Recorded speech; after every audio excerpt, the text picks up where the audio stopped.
या अनाथ कुटुंबाला रयत सेवावी प्रतिष्ठान जवळगाव तालुका हिमायतनगर जिल्हा नांदेड तर्फे ही किराणारूपी आर्थिक मदत या ठिकाणी या कुटुंबाला फुल नाही फुलाची पाकळी म्हणून या ठिकाणी देण्यात येत आहे।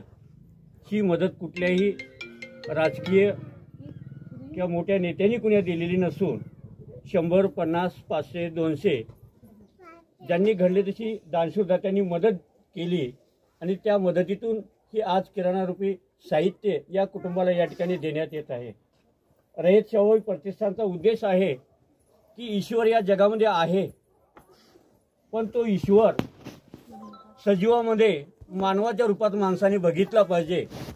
आणि साधू संतांनी आपल्याला सांगितलेलं आहे, अध्यात्मामध्ये सुद्धा सांगितलेलं आहे की ईश्वर हा देवळामध्ये मंदिरामध्ये नसून हा ईश्वर मानवामध्ये त्या ठिकाणी बघितला पाहिजे।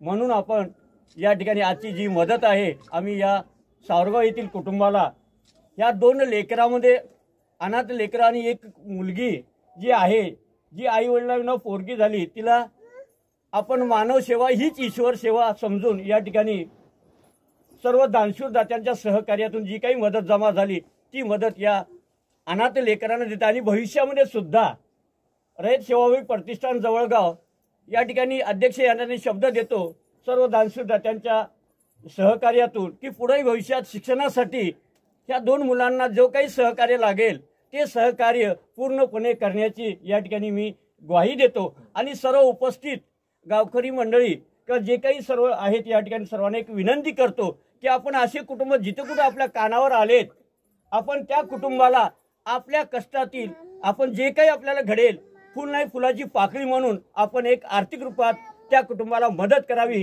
खरा ईश्वर हा सजीवातच भेटतो हा संदेश आम्ही घेऊन या ठिकाणी या कुटुंबाला मदत केली। गावकरी सर्वजण उपस्थित राहिले त्याबद्दल सर्व गावकऱ्यांचं या ठिकाणी आभार मानतो। सर्व दानशूर दात्यांनी सहकार्य केलं त्या सर्व दानशूर दात्यांचे सुद्धा या ठिकाणी आभार मानतो। जय हिंद, जय महाराष्ट्र।